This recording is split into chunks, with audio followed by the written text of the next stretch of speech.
मित्रांनो, आज आपण आपल्या 2 एकराच्या प्लॉटमध्ये आलेलो आहोत. आता इथं जर अंतर बघितलं तर याचं अंतर आहे 9 फूट 2 ओळीतील आणि कुठं आपलं जास्त झालं होतं म्हणजे 10.5 फूट. त्यानंतर आपण जुगाड करून तुम्ही बघू शकता की ड्रीप नंतर याच्यामध्ये ठिबक अंथरलं आणि त्यानंतर पाऊसच सुरू झाला तर आपल्याला फक्त एकदाच त्याच्यातून पाणी देण्याचं काम पडलं. त्याच्या थ्रू आपण एकरी 15 किलो युरिया सोडला होता. त्यावेळेस आपलं पीक कसं होतं तो सुद्धा मी तुम्हाला व्हिडिओ टाकलेला आहे. तुम्ही जर चॅनल नवीन असाल तर बघा, लाईक करा, सबस्क्राईब करा, शेअर करा. व्हिडिओ आवडला तर सबस्क्राईब नक्की करा. आता त्यावेळेस आपण सांगितलं होतं की युरिया टाकण्याच्या आधी आपण व्हिडिओ काढला होता आणि कशा पद्धतीने आपली तूर एक साईडनं सुकलेली आहे हे सुद्धा आपण दाखवले होतं. आता आज आपण ती प्रोसेस केल्यानंतर म्हणजे युरिया टाकल्यानंतर आणि त्यानंतर 8 दिवसानं परत आपण इथं फवारणी घेतली. त्या फवारणीचा व्हिडिओ, त्याच्यावरती कुठला रोग होता, काय होता ते आपण बनवलेलं आहे, टाकायचं राहिलेलं आहे. परंतु आजच्या व्हिडिओमध्ये आपण काय बघणार आहोत मित्रांनो, त्यावेळेस आपली जशी तूर होती की अंतर याच्यामध्ये भरपूर जास्त दिसत होतं आणि एकंदरीत काय झालं की युरिया टाकल्यानंतर खूप सारी त्याची ग्रोथ झाली. आता कित्येक शेतकऱ्यांना जर म्हटलं आपण की युरियामुळे आपण फुटवे येतात किंवा काय येतात तर ते म्हणतात फुटवे येत नाही, ते पण आपलं मान्य आहे. परंतु काय होते की व्हेजिटेटिव्ह ग्रोथ खूप जास्त होऊन जाते आणि तेच त्या काळात आपल्याला पाहिजे होतं, कारण पीक आपलं थोडंसं खराब झालं होतं. कशामुळे? सतत 4 महिने पाऊस झाला, पीक उभं वाढलं. त्यानंतर काय झालं की पूर्ण 1 महिना गॅप दिला पावसानं आणि आपलं असं शेत आहे की याचा निचरा होणारं शेत आहे. तर मग याच्यामध्ये ताण त्या पिकाला बसला. ताण बसल्यानंतर मग आपल्याला सुचत नव्हतं, कारण आपल्याला 2-4 दिवसामध्येच पाण्याची व्यवस्था करायची होती आणि ते थोडंसं लांबलं. त्यामुळे काय झालं की पानगळ जास्त झाली होती. इथं बघू शकता तुम्ही खाली खूप सारी पानगळ झाली आणि जे खालून आता बघा, याला जी ब्रांचिंग आहे ती इतक्यावरून आहे, म्हणजे त्याची ब्रांचिंग साधारणतः इथून पाहिजे होती, इथून त्याला फुटवे पाहिजे होते, परंतु ते वर नाही. तर कशामुळे की खालनं त्याची पूर्ण पानगळ झाली होती. तरी आपल्याला ते अजून त्याच क्वालिटीचं बनवायचं होतं. त्यासाठी आपण ड्रीप टाकून घेतलं. ड्रीपमधनं 6 तास कंटिन्यू आपण पाणी दिलं आणि त्याच्यामध्ये आपण युरिया टाकला. एकरी 15 किलो. 2 एकराच्या क्षेत्रासाठी आपण 30 किलो युरिया त्याच्यामधून सोडून दिला. जास्त ताण घेतलाच नाही आणि त्याचा रिझल्ट 15 दिवस आता जेमतेम झाले त्याला. तर रिझल्ट जर बघितला तर तुम्ही चक्रावून झाला. इथं आता 9 फूट अंतर आहे आणि हे अंतर डायरेक्ट भरण्याच्या अवस्थेत आहे. ब्रांचिंग एकदा झाली, अजून 8-10 दिवसांनी जर आपण आलो तर हे पूर्ण अशी तूर झाकून जाईल.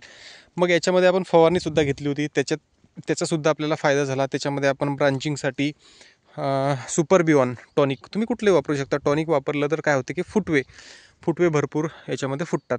तर त्या सगळ्या गोष्टीचा त्याचा आपल्याला बेनिफिट झाला. पहिली गोष्ट युरियाचा झाला. आता कित्येक शेतकरी म्हणतात युरिया टाकताय, दुसरं मिश्र खत घ्या. परंतु मित्रांनो, ती जेव्हा जशी पिकाची गरज असली तशी आपल्याला करणे गरजेचं आहे. आपल्या पिकाला तेव्हा फक्त ब्रांचिंग त्याचबरोबर व्हेजिटेटिव्ह ग्रोथची गरज होती. त्यावेळेस जर आपण जास्तीचे अन्नद्रव्य किंवा काय टाकले असते तर त्याचं काय होते की मोजकेच म्हणजे शेंगांचं रूपांतर व्हायला लागते, तर तिथं शेंगाच तयार होतील किंवा काय होतील, तर आपल्याला टाळायचं होतं.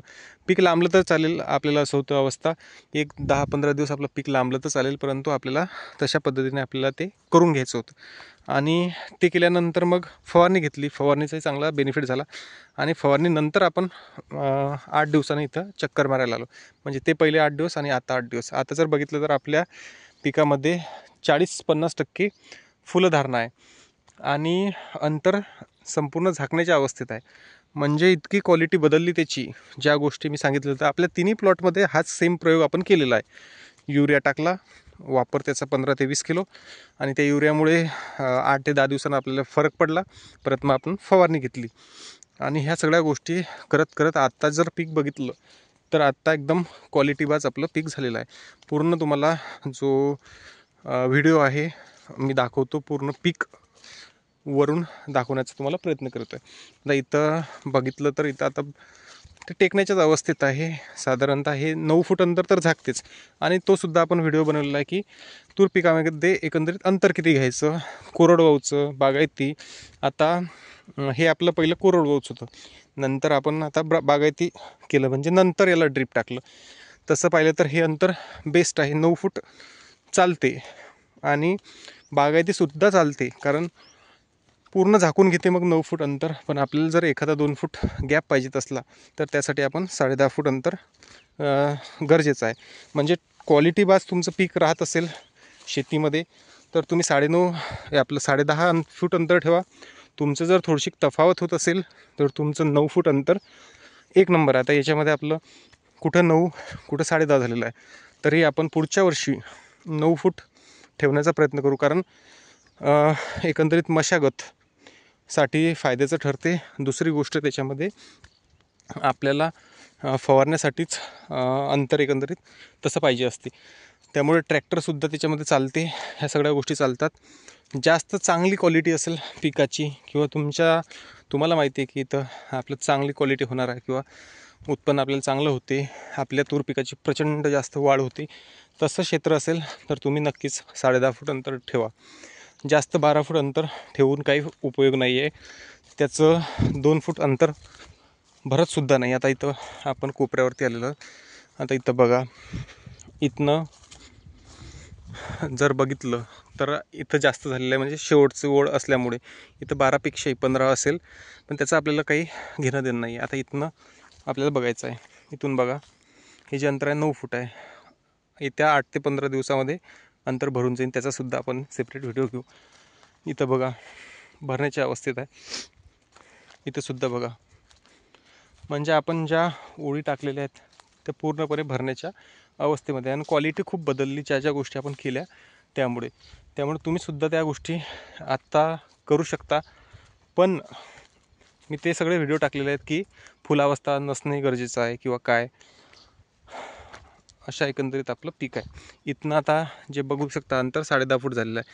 तोच आपल्याला फरक दिसते की इथं अंतर जास्त दिसतं आहे. कारण जर ही बागायती असते तर तेवढ्या प्रमाणात तिने अंतर कवर केलं असतं, पण तेवढं अंतर आता हे कवर करत नाही. 1 ते 2 फूट ह्याच्यामध्ये जागा राहील. आता इथंसुद्धा 10.5 फूट झालेलं आहे, परंतु ग्रोथ चांगली आहे तर तेवढंच ते अंतर कवर करत आहे. आपला एक जो 3.5 एकराचा प्लॉट आहे त्याच्यामध्ये आपण 10.5 फूट अंतर ठेवलेलं आहे. त्याचासुद्धा आपण सेपरेट व्हिडिओ टाकलेला आहे. आणि कशा प्रकारे ते अंतर जेमतेम कवर झालेलं आहे ते सुद्धा आपण दाखवलेलं आहे. तर एकंदरीत आता पूर्ण आपण असं हे बघत आहोत. असं आणि क्वालिटी खूप बदलली ज्या गोष्टी आपण केलेल्यात आहे. कमी खर्च, पहिली गोष्ट तर शेतकऱ्यांना खर्च टाळणे गरजेचं आहे. आता एक फवारा जर घ्यायचा असला आपल्याला तर आपण जेव्हा कृषी केंद्राकडे जातो तर ते डायरेक्ट आपल्याला हे घटक घ्या, ते घटक घ्या आणि असं असं करा सांगतात. परंतु मित्रांनो, जी आपल्याला गरज आहे, आपल्याला ज्या पिकाचं एकंदरीत संपूर्ण माहिती आहे की कसं आपल्याला घ्यायचं आहे, तर आपण त्या गोष्टी टाळणे गरजेचं आहे. आता पहिल्या फवारणीसाठी आपण, तुम्हाला खोटं वाटेल, 7 एकर क्षेत्रासाठी आपण 1 लिटर प्रोपेक्स सुपर प्रति 15 लिटर पंपासाठी 40 ml ते टाकलं. सुपर विऑन 20-25 कुठले टॉनिक घ्या तुमच्याकडे उपलब्ध असेल ते वालं, ते घेतल्यानंतर त्याच्यामध्ये बाकी दुसरं आपण काहीच घेतलं नाही. आता बरेच शेतकरी त्याच्यात म्हणतात की बुरशीनाशक घ्यायला पाहिजे. पहिल्यापासून काहीच काम नाही बुरशीनाशकचं. बुरशीनाशक केव्हा घ्यायचं, फुलावस्था आहे, फुलं टिकून राहिले पाहिजे त्यासाठी. आता फुलगळ हे जे वातावरण आहे याचाच इफेक्ट आहे. तुम्ही कितीही वाचवण्याचा प्रयत्न केला तर फुलं वाचत नाहीत.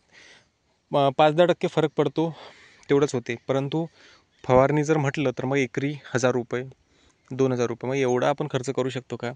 आता दुसऱ्याही फवारणीमध्ये आपण खर्च एकंदरीत कसा कमी होईल त्यासाठी सुद्धा आपण बघणार आहोत. आता पहिली फवारणी तर आपली 1200 रुपयामध्ये 7 एकरचं पूर्ण क्षेत्र होऊन गेलं. औषध तेवढंच झालं होतं आपलं. त्यानंतर आता दुसरी फवारणी आपण सुपर आपलं प्रोक्लेम आणलेलं आहे. प्रोक्लेमसोबत आपण टॉनिक घेऊ. एकंदरीत बुरशीनाशक घेतलं तर घेतलं. आणि त्याच्यामध्ये आपल्याला महत्त्वाचं असं आहे की फुलगळ वाचवण्यासाठी एक काहीतरी घ्यायचं आहे. तर ते सगळं कितीपर्यंत फवारा जातो ते सुद्धा मी तुम्हाला सांगेल. साधारण 7 एकरासाठी 3500पर्यंतच आपण फवारा घेण्याचा प्रयत्न करू. म्हणजे जेवढं आपल्याला चांगली क्वालिटी मेंटेन करायची आहे आणि कमी खर्चामध्ये सगळ्या गोष्टी करायच्या आहे. पुन्हा एकदा तुम्हाला जर व्हिडिओ आवडला तर लाईक करा, सबस्क्राईब करा, शेअर करा. योगायोग आपण इकडे आलो होतो आणि आपण पहिलंसुद्धा सांगितलं होतं की युरिया टाकताना कशा पद्धतीने आपलं पीक आहे आणि आत्ता कसं आहे ते आपण सांगणार होतो. त्यामुळे जो रिझल्ट भेटलेला आहे तो सगळा आपण इथे कवर केलेला आहे. तर मित्रांनो, भेटूया नवीन व्हिडिओ घेऊन. तोपर्यंत धन्यवाद. तुम्ही पुन्हा एकदा चॅनलला सबस्क्राईब केलेलं नसेल तर सबस्क्राईब करा, कारण रिझल्ट तुमच्या समोर आहे. तुम्ही बघितलं तर चांगलं अजूनही याला ब्रांचिंग, फुटवे, क्वालिटी सगळ्या गोष्टी बदललेल्या आहेत. तुमचं एकंदरीत तूर पीक कसं आहे काय ते सुद्धा तुम्ही कमेंट करून सांगू शकता. एकंदरीत तुमचे काय अनुभव आहेत, कशा पद्धतीने कमी खर्चामध्ये आपल्याला अजून क्वालिटीचे कोणकोणते घटक असलेले कीटकनाशक, त्याचबरोबर बुरशीनाशक, ह्या सगळ्या गोष्टी तुम्हाला जर माहीत असेल तर तुम्हीसुद्धा कमेंट करा. कारण आपला असा उद्देश आहे की कमी खर्चामध्ये शेतकऱ्याला जास्तीत जास्त उत्पन्न कसं होईल, ह्या सगळ्या गोष्टी आपल्याला करायच्या आहे. तर मित्रांनो, भेटूया दुसऱ्या व्हिडिओमध्ये. तोपर्यंत धन्यवाद.